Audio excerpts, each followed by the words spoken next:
Welcome back to another technical deep dive here in the debug zone. Today we're tackling a big question and breaking it down with insights from other users.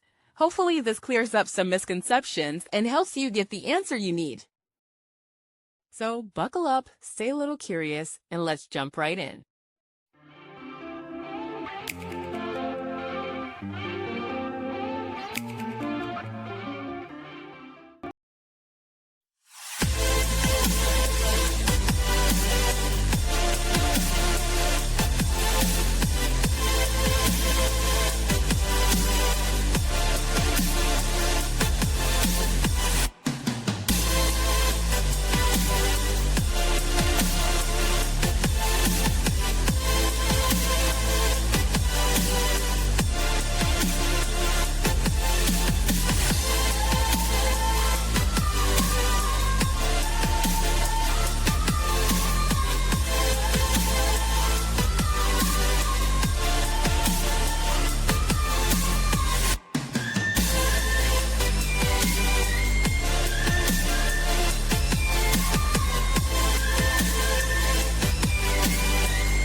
And that's a wrap.